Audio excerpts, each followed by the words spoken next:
अस्सलाम वालेकुम दोस्तों। उम्मीद है आप सब खैरियत से होंगे। इल्म की दुनिया में खुश आमदीद।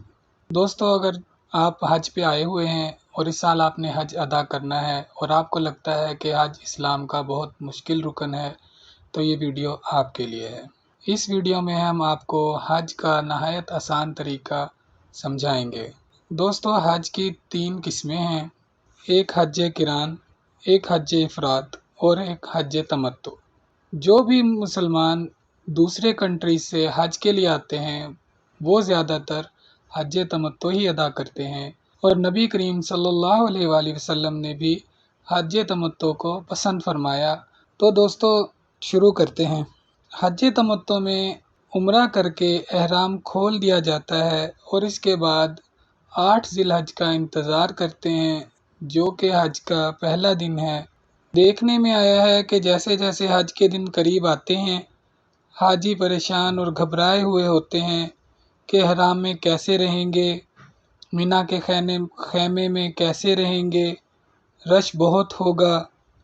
हज के दिन करीब आएँ तो टेंशन और परेशानी में नहीं बल्कि खुशी में होना चाहिए कि हम अल्लाह पाक के दीन का इतना बड़ा रुकन अदा करने जा रहे हैं और अल्लाह पाक ने हमें इतने बड़े रुकन की अदायगी के लिए कबूल किया है। हमें खुशी होनी चाहिए, हमें परेशान नहीं होना चाहिए। ज़्यादातर लोग इसलिए परेशान होते हैं कि एहराम की हालत में 5 दिन गुजारना बहुत मुश्किल होंगे। तो दोस्तों, ये सबसे बड़ी टेंशन आपकी पहले हम दूर किए देते हैं कि हज में एहराम आपने 5 दिन नहीं बल्कि 2 से ढाई दिन पहनना होता है। तो आधी टेंशन तो आपकी ये कम हो गई कि आपने 5 दिन एहराम नहीं पहनना बल्कि मैक्सिमम ढाई दिन एहराम बांधना है। हज के 5 दिन कौन कौन से हैं? 8 ज़िलहज, 9 ज़िलहज, 10 ज़िलहज, 11 ज़िलहज और 12 ज़िलहज। 8 ज़िलहज को ज़ोहर से पहले आपने नहा धोकर एहराम बांधकर मिना की तरफ चले जाना है। नहाकर एहराम बांधने से पहले आप अपने जिस्म पे खुशबू लगा सकते हैं। एहराम बांधने के बाद खुशबू का इस्तेमाल मना है।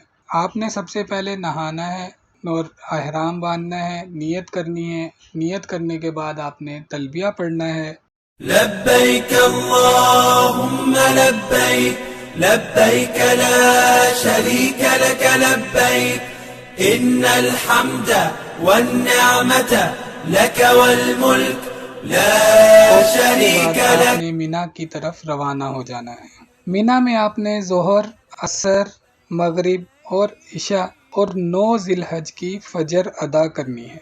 5 नमाजें मीना में पढ़ना सुन्नत है। अब शुरू हो गया हज का सबसे अहम दिन, जिसको वकूफ़ अरफा भी कहते हैं, जिसके बगैर हज हो ही नहीं सकता। 9 ज़िलहज योम अरफा, यानी आपने फजर की नमाज पढ़ने के बाद जोहर से पहले पहले मैदान अरफात में चले जाना है।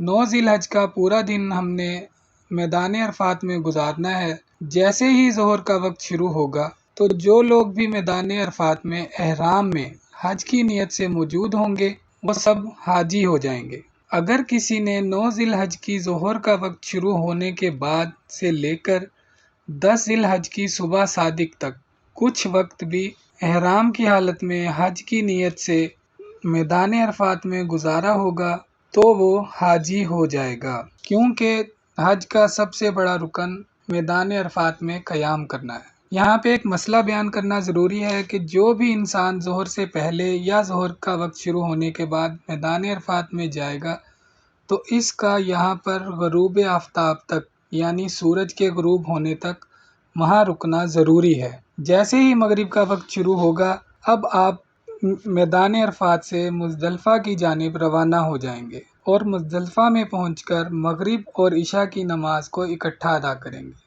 यानी कि जब आप मुज़दलिफ़ा में पहुंचेंगे तो पहले आप मगरिब अदा करेंगे और फिर साथ ही इशा अदा करेंगे। ये रात हाजियों के लिए बहुत मुबारक रात है और दुआओं की कबूलियत की रात है।